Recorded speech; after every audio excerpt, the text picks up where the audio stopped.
नमस्कार साथियों, मैं doctor Manoj Ahuja Ahuja news channel में आपका हार्दिक अभिनंदन करता हूं। आहूजा न्यूज बुलेटिन देखने से पहले हम आपको बता दें, हमारा न्यूज चैनल कोई प्रोफेशनल चैनल नहीं है। कानून की विशेष जानकारियां दिखाना, मौजूदा विधानसभा से संबंधित महत्वपूर्ण खबरें दिखाना और हमसे जो लोग जुड़े हुए हैं, हमारे सब्सक्राइबर्स, हमारे मित्र, हमारे शुभचिंतक, उनसे जुड़ी हुई महत्वपूर्ण खबरें दिखाना हमारे आहूजा न्यूज चैनल की पहली प्राथमिकता में शामिल है।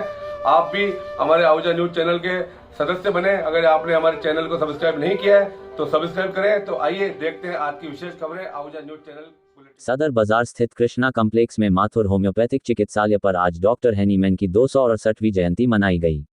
इस समारोह के मुख्य अतिथि डॉक्टर मनोज आहूजा, विशिष्ट अतिथि जेपी सोनी, अश्विनी भटनागर एवं संत निरंकारी मंडल के मीडिया सहायक रामचंद टहलानी थे।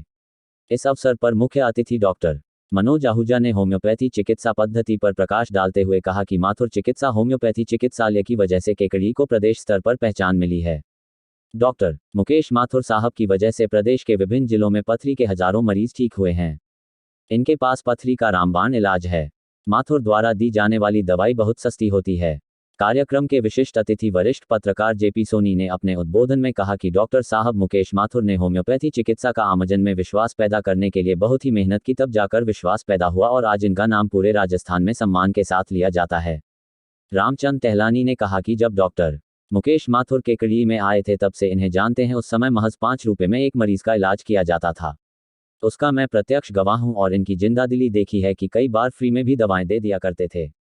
बदलते मौसम में मौसमी एलर्जी कईयों को बीमार कर देती है, उसके लिए भी कई बार कैंप लगाकर दवाएं इन्होंने फ्री में बांटी है। इनका जितना धन्यवाद किया जाए कम है। समारोह की शुरुआत में समारोह के मुख्य अतिथि डॉक्टर मनोज आहूजा ने डॉक्टर हैनीमैन के चित्र पर दीप प्रज्वलित कर माल्यार्पण कर कार्यक्रम की शुरुआत की। समारोह की अध्यक्षता डॉक्टर मुकेश माथुर ने करते हुए कहा कि यह आप सभी का प्यार है और विश्वास है जिसने मुझे आज इस मुकाम तक पहुंचाया है। इसके लिए मैं आप सभी का आभार व्यक्त करता हूं। समारोह का संचालन एडवोकेट राम अवतार मीना ने किया।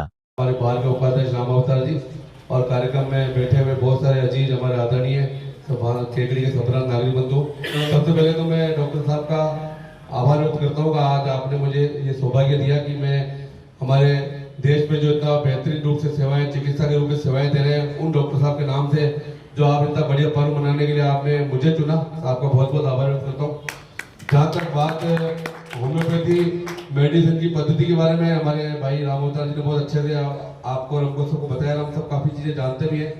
मैं तो ये जरूर कहूँगा कि 34 साल की सेवाएं देने के बाद भी आज हम देखते हैं डॉक्टर साहब मुकेश माथुर जी, मैं आज से करीब 20 साल पहले मेरा इनसे परिचय हुआ। जब मैं केकड़ी में मैंने इनिशियली वकालत स्टार्ट की थी तब हमारे उधर इनके काफ़ी पेशेंट होते थे पथरी के लिए। तो मुझे कई बार कईयों ने कहा कि आप केकड़ी जा रहे हो, दवाई लिया होगा। तो मैं जब इनसे पहली बार मिला और मैंने इनको आकर के मिलने के बाद इनको दवाई के लिए कहा, तो इतनी सहजता और सरलता जो मैंने इनमें देखी, इतना नाम होने के बावजूद, तो मुझे लगा कि वास्तव में यही आदमी का ओरिजिनल जो वास्तविकता में आदमी के बड़प्पन का जो सबसे बड़ा बेस्ट उदाहरण है। आदमी जितना बड़ा होता है विनम्र होता है, वो चीज मैंने आप में देखी। और हमारे यहाँ हमारे क्षेत्र में तो काफी आपने कैंप भी लगवाए, काफी आपके पेशेंट है पथरी की, जैसे भाई राम अवतार जी ने बताया। ऐसे मेरे पास तो सैकड़ों एग्जाम्पल है जो आपके यहाँ फोन पे आपसे बात करके आपने जो मेडिसिन दी। अभी कुछ समय पहले स्पीकर में हमारे यहाँ के जज साहब यहाँ से ट्रांसफर पे गए और उनके एलर्जी थी बिटिया के, काफी समय से परेशान होते थे। उन्होंने कहा यार शायद अपने वहाँ पे एक डॉक्टर साहब है माथुर साहब, आप है क्या परिचय? मैंने आपसे बात करवाई और इन्होंने उसकी एलर्जी की मेडिसिन यहाँ से भेजी। उन्होंने मात्र 100-125 रुपए की मेडिसिन दी, वो भी उन्होंने मतलब मैंने काफी जिद की तो भी इन्होंने कहा यार वकील साहब रहने दो, 100-150 रुपए क्या करते हो। तो इतनी सहजता और सरलता से आज केकड़ी के लोगों को इतना अच्छा उपचार मिल रहा है, ये हमारे लिए सबसे बड़ी बात है। चलो आज तो राजस्थान सरकार ने कुछ समय पहले से निःशुल्क दवाइयाँ चालू की, लेकिन जब दवाएं बहुत महंगी होती थी एलोपैथी की, तब भी 100-150 या मैं समझता हूँ 200 रुपए मैक्सिमम की दवाई में पेशेंट ठीक होता था। और सबसे बड़ी बात जो हमारे भाई राम अवतार जी ने बताई, जो मैं भी जानता हूँ कि ये होम्योपैथी की दवाई बिल्कुल बीमारी को जड़ से नष्ट खत्म करती है, बिल्कुल परमानेंट रूप से खत्म करती है। तो ये एक बहुत बड़ी उपलब्धि है कि आज हम केकड़ी में ऐसी बेहतरीन सेवाएं ले रहे हैं। आज मैं अगेन फिर एक बार सम्मानीय हैनीमैन साहब को प्रणाम करते हुए डॉक्टर साहब को बहुत बहुत बधाई देता हूँ। ऐसे आप अपना व्यवहार जारी रखते हुए केकड़ी की जनता को, केकड़ी ही नहीं, केकड़ी जिला ही नहीं बल्कि हमारे क्षेत्र से मान लो अजमेर में भी आता है तो वहाँ भी आपकी सेवाएं, अजमेर में भी आपकी सेवाएं सप्ताह में एक दिन मिलती है। तो आप इसी प्रकार से अपनी सेवाएं देते हैं और इसी प्रकार से जो गरीब लोग हैं, खास तौर पे जो चिकित्सा सुविधाएं लेने में सक्षम है, उनकी जिस प्रकार से आप सेवाएं कर रहे हैं ऐसे ही करते रहें। इसी आप और मेरे बुलाए हुए सभी अतिथिगण, साथियों, आज आप मातृ होम्योपैथिक द्वारा जो हैनीमैन जयंती का 268वीं जयंती का आयोजन किया, उसमें आप पधारे। मैं सबसे पहले आपको उसके लिए धन्यवाद अर्पित करता हूँ। मातृ होम्योपैथिक क्लिनिक कोई 10 साल तक मैंने 89 में आया था, उसके बाद 10 साल बजाज होम्योपैथिक चैरिटेबल ट्रस्ट में मैंने काम किया। फिर मैंने ये एक नई नींव रखी, Mathur homeopathic clinic and research centre, और वो आप सबके आशीर्वाद से धीरे धीरे बढ़ता गया। और जो आपके सामने है, ये सब आप लोगों की दुआ और आपका सहयोग है। हैनीमैन साहब ने तो बहुत जीवन में दुख भी देखा और नई चिकित्सा पद्धति की स्थापना की और पूरे वर्ल्ड में फैलाया। आपको जानकर अभी आश्चर्य होगा कि इसकी चिकित्सा पद्धति का जन्म तो जर्मन में हुआ, लेकिन आज भारत में जर्मन से ज़्यादा इस चिकित्सा पद्धति फैली हुई है। अभी नितिन गडकरी जी ने भी ये एक प्रेस कॉन्फ्रेंस में कहा था कि होम्योपैथिक इज द बेस्ट चिकित्सा पद्धति। 80% लोग पहले एलोपैथिक चिकित्सा पद्धति का उपयोग करते हैं, उसके बाद होम्योपैथिक चिकित्सा पद्धति का इलाज लेने के लिए आते हैं। ये हमारे लिए विडम्बना की बात है, लेकिन ये खुशी की बात भी है, क्योंकि वो पहले एलोपैथिक दवा ले लेते हैं। कार्यक्रम के मुख्य अतिथि माननीय एडवोकेट डॉक्टर मनोज आहूजा जी, समारोह में विशिष्ट अतिथि के रूप में मौजूद एडवोकेट अश्विनी साई जी, राम जी टहलानी जी, और कार्यक्रम की अध्यक्षता कर रहे हमारे सभी अतिथिगण का मैं स्वागत करता हूँ।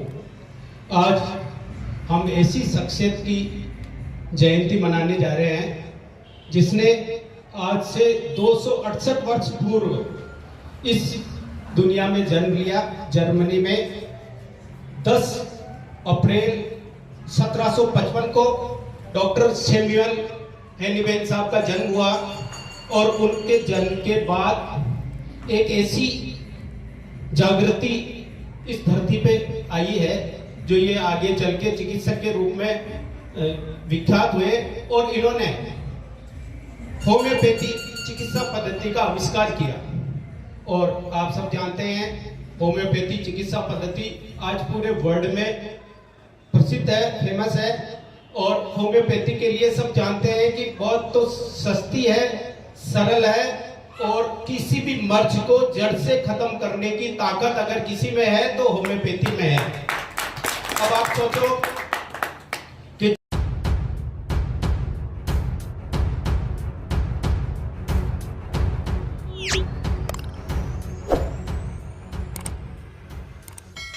सुप्रीम कोर्ट ने सोमवार को वकीलों के विधि अभ्यास के प्रमाण पत्र, अन्य शिक्षा, डिग्री प्रमाण पत्रों के सत्यापन की प्रक्रिया की निगरानी के लिए शीर्ष अदालत के पूर्व न्यायाधीश न्यायमूर्ति BS चौहान की अध्यक्षता में 8 सदस्यीय समिति का गठन किया। मुख्य न्यायाधीश DY चंद्रचूड़ और जस्टिस PS नरसिम्हा और JB पारदीवाला की पीठ ने एक वकील अजय शंकर श्रीवास्तव की याचिका पर आदेश पारित किया, जिसमें सभी राज्य बार काउंसिलों को BCI के एक कार्यालय आदेश को चुनौती दी गई थी, जिसका प्रभाव अधिवक्ताओं के सत्यापन की प्रक्रिया को बाधित करना था। न्यायमूर्ति चौहान के अलावा समिति में इलाहाबाद उच्च न्यायालय के सेवानिवृत्त न्यायाधीश न्यायमूर्ति अरुण टंडन, दिल्ली उच्च न्यायालय के पूर्व मुख्य न्यायाधीश राजेंद्र मेनन, वरिष्ठ अधिवक्ता राकेश द्विवेदी और मनिंदर सिंह और BCI द्वारा नामित 3 सदस्य शामिल होंगे। न्यायालय ने आदेश दिया, सभी विश्वविद्यालय और परीक्षा बोर्ड बिना किसी शुल्क के डिग्रियों की सत्यता की पुष्टि करेंगे और राज्य बार काउंसिल द्वारा मांग पर बिना किसी देरी के कार्रवाई की जाएगी। हम समिति से पारस्परिक रूप से सुविधाजनक तिथि और समय में काम शुरू करने और 31 अगस्त 2023 को स्थिति रिपोर्ट दाखिल करने का अनुरोध करते हैं। 2015 में BCI ने BCI प्रमाण पत्र और अभ्यास का स्थान सत्यापन नियम 2015 को अधिसूचित किया। अधिवक्ताओं के अभ्यास के स्थान से सत्यापन की प्रक्रिया SBC और BCI द्वारा की गई थी। कई HC के समक्ष नियमों को चुनौती दी गई और BCI द्वारा सुप्रीम कोर्ट के समक्ष स्थानांतरण याचिका दायर की गई। उच्च न्यायालयों के समक्ष कार्यवाही को शीर्ष अदालत में स्थानांतरित कर दिया गया था। BCI ने बाद में सत्यापन का नेतृत्व करने के लिए एक उच्च स्तरीय समिति का गठन किया, लेकिन विश्वविद्यालयों द्वारा उनके द्वारा जारी किए गए डिग्री प्रमाण पत्रों को सत्यापित करने के लिए शुल्क की मांग के कारण सत्यापन की प्रक्रिया में कठिनाई का सामना करना पड़ा।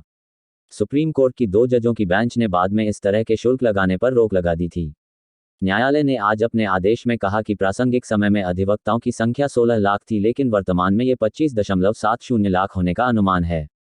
ये रेखांकित किया गया कि न्याय प्रशासन और अदालत प्रणाली की अखंडता की रक्षा के लिए राज्य बार काउंसिलों के साथ पंजीकृत अधिवक्ताओं का उचित सत्यापन अत्यंत महत्वपूर्ण है।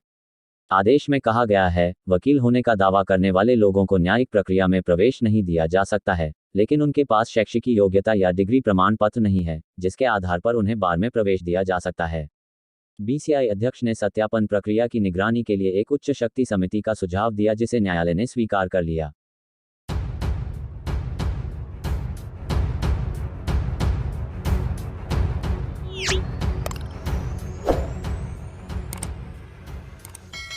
सुप्रीम कोर्ट ने सोमवार को विभिन्न राज्य बार काउंसिलों द्वारा गैर यूनिफॉर्म और अत्यधिक नामांकन शुल्क लेने को चुनौती देने वाली याचिका पर राज्य बार काउंसिलों से जवाब मांगा।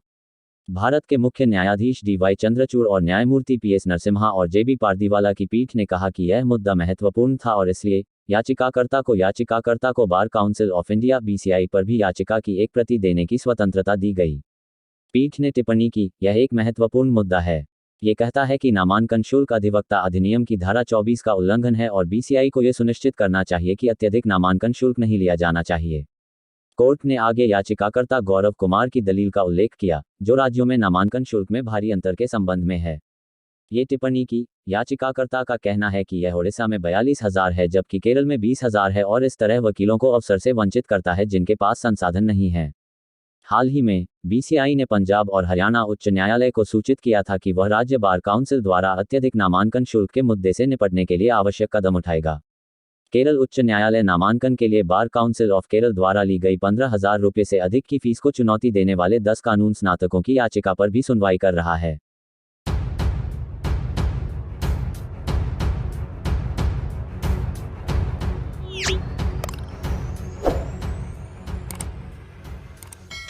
पुलिस थाना मसूदा के क्षेत्र में 10 दिन पूर्व हुई हत्या के मामले का खुलासा करते हुए आरोपी को गिरफ्तार कर बड़ी सफलता हासिल की है। घटना के संबंध में विवरण देते हुए थानाधिकारी दिनेश जीवनानी ने बताया कि दिनांक 31 मार्च को पुलिस थाना मसूदा में इत्तला मिली कि सरहद ग्राम रेनपुरा में पहाड़ी पर एक व्यक्ति की लाश पड़ी हुई है, जिस पर थानाधिकारी दिनेश जीवनानी में पुलिस जाब्ता के मौके पर पहुंचे व मृतक की पहचान पंकज उर्फ राहुल पुत्र श्री मदनलाल जाति भांड उम्र 22 साल निवासी ग्राम रेनपुरा पुलिस थाना मसूदा जिला अजमेर के रूप में हुई थी। मृतक पंकज उर्फ राहुल का ललाट बड़े आकार के पत्थर की कोर से टकराया हुआ था तथा खून फैला हुआ था। मृतक के शव से थोड़ी ऊंचाई पर पत्थर पर एक स्क्रूड्राइवर पेचकस पड़ा था, जिसको बतौर वजह सबूत जब्त किया गया। उक्त दिनांक को रात्रि का वक्त अधिक होने से मृतक का शव चीरघर मसूदा में सुरक्षित रखवाया गया था। दिनांक 1 अप्रैल को मृतक के पिता श्री मदनलाल द्वारा अपने पुत्र पंकज उर्फ राहुल की मृत्यु के संबंध में तहरीरी रिपोर्ट पेश की गई, जिस पर मर्ग कायमी किया जाकर मृतक की मृत्यु के संबंध में जांच आरंभ की गई तथा मृतक पंकज उर्फ राहुल का मेडिकल बोर्ड से पोस्टमार्टम करवाया जाकर लाश वारिसान की सुपुर्द की गई। उक्त दिनांक को ही थानाधिकारी दिनेश जीवनानी डिप्टी ईश्वर सिंह के साथ मय फॉरेंसिक मोबाइल यूनिट के मौके पर पहुंच घटनास्थल का बारीकी से मुआयना किया जाकर मौके से आवश्यक सैंपल जब्त किए गए। दौरान मर्ग जांच में परिवादी व गवाह के कथनों से तथा मृतक की पोस्टमार्टम रिपोर्ट में मृतक के सिर पर आई चोट किसी व्यक्ति द्वारा कारित किया जाना प्रतीत होने पर भारतीय दंड संहिता की 302 व 201 में अविलंब मुकदमा दर्ज कर अनुसंधान आरंभ किया गया। श्रीमान पुलिस अधीक्षक चुनाराम जाट के आदेशानुसार श्रीमान अतिरिक्त पुलिस अधीक्षक ग्रामीण श्री वैभव शर्मा आरपीएस व श्रीमान पुलिस उप अधीक्षक मसूदा श्री ईश्वर सिंह आरपीएस के निर्देशन से टीम गठित की गई, जिसमें थानाधिकारी दिनेश जीवनानी व गठित टीम द्वारा लगातार मेहनत कर संगीन अपराध का खुलासा किया है। घटना का खुलासा करते हुए एसपी चुनाराम ने बताया कि इंचार्ज दिनेश जीवनानी के निर्देशन में पुलिस थाना मसूदा पर पदस्थापित कांस्टेबल श्रवण द्वारा संदिग्ध व्यक्तियों द्वारा उपयोग में लिए जा रहे मोबाइल नंबर की कॉल डिटेल का विश्लेषण किया गया तो मृतक पंकज उर्फ राहुल के मकान डोसी श्री प्रहलाद पुत्र मंगलाराम भांड का घटना दिन से ही गांव से गायब हो जाना तथा प्रहलाद द्वारा उपयोग में लिए जा रहे मोबाइल नंबर घटना समय के बाद से ही निरंतर बंद आना व प्रहलाद द्वारा किसी राहगीर के मोबाइल को उपयोग में लेकर अपने ससुराल पक्ष से संपर्क करना पाए जाने पर प्रहलाद की भूमिका को प्रकरण में संदिग्ध मानते हुए निरंतर कॉल डिटेल व उसकी पृष्ठभूमि की जानकारी हासिल की जाकर साक्ष्य संकलित किए गए तो स्पष्ट हुआ कि मृतक के परिवारजन व संदिग्ध प्रहलाद के भाई के मध्य लड़ाई झगड़ा हुआ था, जिसमें संदिग्ध के भाई के चोटें आई थी।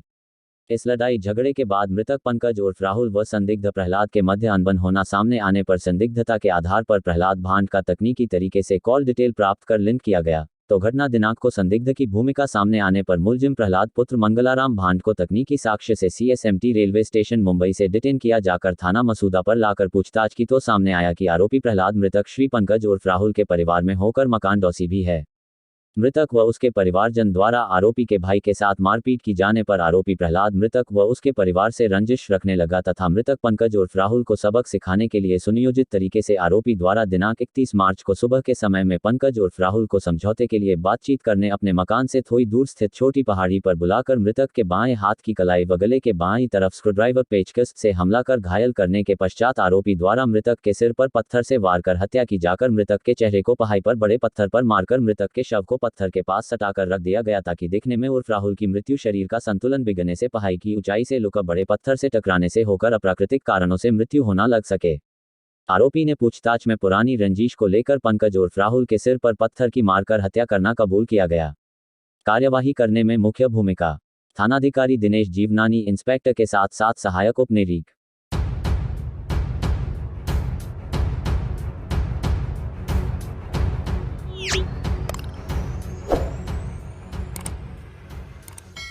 सोमवार बैसाख मास की चतुर्थी के अवसर पर डिगी कल्याण के दरबार में केकड़ी बार के वरिष्ठ अधिवक्ता अश्विनी सहाय भटनागर के सानिध्य में एडवोकेट डॉक्टर मनोज आहूजा, भैरू सिंह राठौर, नंद किशोर धाकड़, गोविंद सिंगला ने हाजिरी लगाते हुए अपने द्वारा की हुई मनोकामना पूर्ण होने पर भगवान कल्याण जी का आभार व्यक्त किया। अधिवक्ता अश्विनी भटनागर ने बताया कि वो डिगी कल्याण के अनन्य भक्त हैं। डिगी कल्याण के दरबार में आस्था और श्रद्धा भाव रखने वाले के सारे काज अच्छे से संपन्न होते हैं तथा उनके दर्शन मात्र से ही रोग और दोष दूर होते हैं। भटनागर ने बताया कि काफी समय पहले उन्होंने डिगी कल्याण के महंत मूल शंकर शर्मा के सानिध्य में दर्शन करते हुए अपने परिवार से संबंधित मनोकामना की थी, जो कुछ ही दिनों में पूरी हो गई थी। तब से ही वो लगातार अपने परिवार व इष्ट मित्रों के सानिध्य में डिगी कल्याण के दरबार में हाजिरी लगाते रहते हैं। आज भी डिगी कल्याण के महंत मूल शंकर शर्मा के सानिध्य में ही उन्हें दर्शन लाभ का सौभाग्य मिला है। अधिवक्ता भैरू सिंह राठौर ने बताया कि डिगी कल्याण के दरबार में नेत्रहीनों को नेत्रों की दृष्टि मिलती है तथा कोढ़ जैसी लाइलाज बीमारियों के रोगियों को डिगी कल्याण के मंदिर के पास स्थित कुएं का पानी से नहाने से बीमारी दूर जाती है। इसके अतिरिक्त निसंतान दंपति को संतान की प्राप्ति होती है। डिगी कल्याण के दर्शन मात्र से ही रोग और दोष दूर होते हैं।